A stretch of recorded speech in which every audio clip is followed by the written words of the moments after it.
बहुत स्वागत है उत्तराखंड के पूर्व मुख्यमंत्री त्रिवेंद्र सिंह रावत का हमारे पॉडकास्ट आपकी आकांक्षा नोइंग द रियल यू में। तो त्रिवेंद्र जी, आपसे जुड़ी हुई मैं कुछ बातें करना चाहूँगी। जब जैसा कि मैंने बताया, मैं आपके बारे में काफ़ी पढ़ रही थी, एक हफ्ते से मैं पढ़ रही हूँ, रिसर्च कर रही हूँ आपके बारे में। तो आपने मास्टर्स की है जर्नलिज्म में और फिर 1979 में आपका सियासी सफ़र शुरू हो गया। तो क्या ये पहले से सोचा हुआ था कि पॉलिटिक्स में जाएंगे, उससे पहले हम जर्नलिज्म कर लेते हैं, या फिर ये एक ऑर्गेनिक प्रोसेस था कि मास्टर्स की डिग्री ली पत्रकारिता में और धीरे धीरे रुझान बढ़ा और आप सियासत में आ गए? नहीं, देखिए, मैंने कहा बेसिकली राष्ट्रीय स्वयंसेवक संघ का कार्यकर्ता हूँ। राजनीति में मेरी कभी बहुत गहरी अभिरुचि नहीं रही है। अच्छा।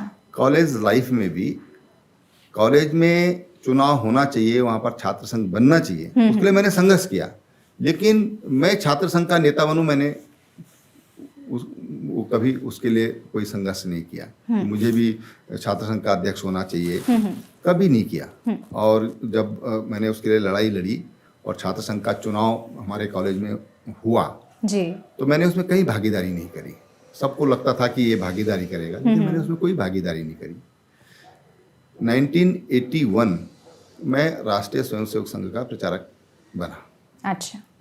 गढ़वाल में रहा, देहरादून में रहा, मेरठ में रहा, और उसके बाद 10-11 साल के बाद मैं बीजेपी का संगठन मंत्री के नाते मैंने काम संभाला 1993 से और 2000 लगभग 2001-2 तक जी, या एक लास्ट तक कहना चाहिए, 2001 कहें तो ज़्यादा ठीक है। तो संगठन में मेरी अभिरुचि रही। अच्छा। जब 1993 में मुझे कहा जा रहा कि चुनाव लड़ने की तैयारी करो, चुनाव लड़ो, मैंने कहा नहीं, मैं चुनाव नहीं लड़ना चाहता। मैंने मना किया स्पष्ट, और मैंने कहा कि मैं संगठन का कार्य करता हूँ, मैं संगठन में मेरी अभिरुचि है। तो मुझे कहा गया चलो तुम बीजेपी का संगठन का काम देखो फिर। तो मैंने बीजेपी के संगठन मंत्री के नाते काम देखा, और पूरे उत्तराखंड में मैं कह सकता हूँ कि हम लोगों ने, चाहे विधानसभाएं हों, लोकसभा हो, कोऑपरेटिव हो, तो हमने एक अच्छी जीत की शुरुआत हम उस समय हमने की। क्योंकि मेरा ये मानना है कि राजनीति के लिए भी बेस्ट ऑर्गेनाइजर की ये बहुत बड़ी जरूरत है जी। राजनीति में भी एक आइडियोलॉजी के लिए लड़ने भिड़ने वालों के, समर्पण करने वालों की भी एक अच्छी संख्या होनी चाहिए, तभी हमारी राजनीति ठीक चल सकती है। नहीं तो फिर राजनीति केवल कुर्सी की राजनीति हो जाती है, सत्ता की राजनीति हो जाती है कि किसी तरह से हम कुर्सी पे बने रहें, उसके लिए आया राम गया राम, इधर उधर जहाँ भी जाना है लुढ़कते पुढ़कते रहो और अपनी कुर्सी से हम बचा के रखो। तो हम उस तरह की राजनीतिक व्यक्ति या उस तरह की राजनीति में हमने कभी विश्वास नहीं किया, और ये माना कि भाई राजनीति देश के लिए बहुत जरूरी है। कोई भी काम अगर हम करना चाहते हैं, कोई वैज्ञानिक कोई काम कर रहा है, तो उसके साथ राजनीतिक इच्छा शक्ति नहीं जुड़ती है, तो वैज्ञानिक वैसे उसकी रिसर्च वैसी की वैसी रह जाएंगी।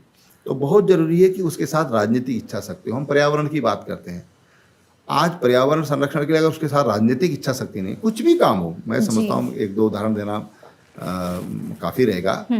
तो कोई भी सिद्धि अगर हम चाहते हैं तो उसके साथ राजनीतिक इच्छा शक्ति का जुड़ना बहुत जरूरी है, और इतना हम मानते हैं कि राजनीति इसके लिए होनी चाहिए, सौदेश्य राजनीति होनी चाहिए।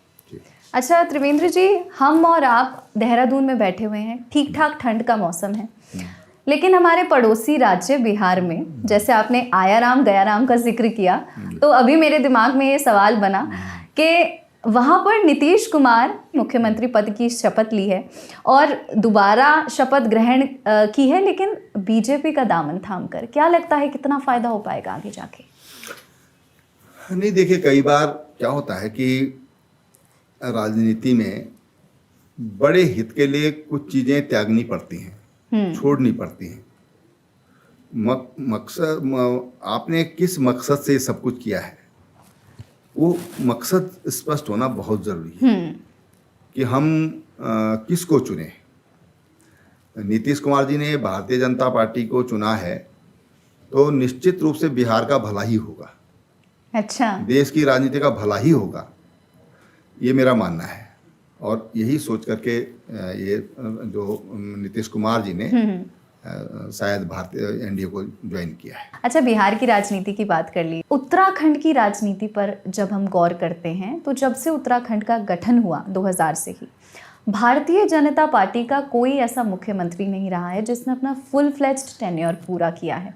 हालांकि कांग्रेस के मुख्यमंत्री रहे जिन्होंने अपना फुल फ्लेज्ड टेन्योर पूरा किया, लेकिन क्या लगता है ये जो पैटर्न है उसकी वजह क्या है? नहीं, देखिए, ये ठीक होना चाहिए, ये उचित नहीं है। और किसी भी व्यक्ति को पूरा समय मिलना चाहिए काम का। और विकास के लिए, अगर विकास की राजनीति करनी है तो उसके लिए बहुत जरूरी है कि राजनीतिक स्थिरता हो। जी, मैं सैद्धांतिक रूप से इस बात का पूरी तरह सहमत हूँ। बाकी क्या क्या कारण है सब जानते हैं, अलग अलग समय पे अलग अलग कारण होते हैं। और लेकिन अगर राजनीतिक स्थिरता है तो उसमें विकास ठीक तरीके से हो सकता है। पार्टी की सोच, लीडर की सोच, लीडर का विजन, ये तभी क्लियर हो पाता है। बिल्कुल। अच्छा, उत्तराखंड का गठन हुआ, आप बहुत ज़्यादा एक्टिवली उस मूवमेंट में इन्वॉल्व थे। अभी विकास की भी आपने बात की, कितना विकास हो चुका है उत्तराखंड का जब से गठन हुआ? देखिए, उस राज्य बनने के बाद निश्चित रूप से जो विकास की गति है उसमें काफ़ी तेजी आई है। अगर हम तब देखें, तब का हम यहाँ का इंफ्रास्ट्रक्चर देखें, यहाँ का टूरिज्म देखें, यहाँ का हॉर्टिकल्चर देखें, यहाँ का इंडस्ट्रियल डेवलपमेंट देखें, तो आप ये देखेंगे कि बहुत बड़ा चेंज आया है। अच्छा, यहाँ पर बिजली की व्यवस्था देखेंगे उस समय क्या थी, पानी की स्थिति क्या थी, तो तब और आज में बहुत बड़ा चेंज दिखाई देता है, बहुत बड़ा चेंज दिखाई देता है। मैं उन लोगों, जो लोग कहते कुछ नहीं हुआ, कुछ नहीं हुआ, मैं उन लोगों से बिल्कुल भी सहमत नहीं हूँ। आज हमारे प्रदेश के गांव लगभग 16,000 के करीब हैं। कहीं पर 10 परिवार हैं, कहीं पर 5 परिवार हैं, वो भी एक गांव ही है, मजरे हैं छोटे छोटे। लेकिन आज हमारे लगभग जो 200 की आबादी से अधिक के गांव हैं, लगभग हर गांव लगभग सड़क पहुंच गई है या आसपास पहुंच गई है। हर गांव सभा सड़क से बहुत पहले टच हो चुकी है। हर गांव में बिजली है और 23 आवर एवरेज है, उससे थोड़ा ज़्यादा ही है। अच्छा, बिजली है, हर घर पानी जा रहा है।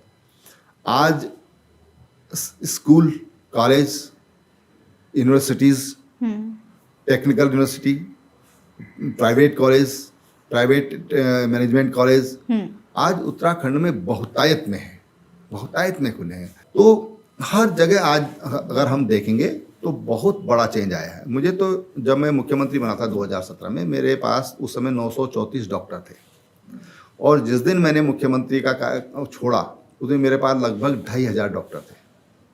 लगभग मेरे पास 2,750 डॉक्टर्स की ज़रूरत थी, उनमें से 2,400 हमारे पास डॉक्टर थे। और ये भी इस वजह से थी कि जो विशेषज्ञ डॉक्टर हैं वो मिले नहीं।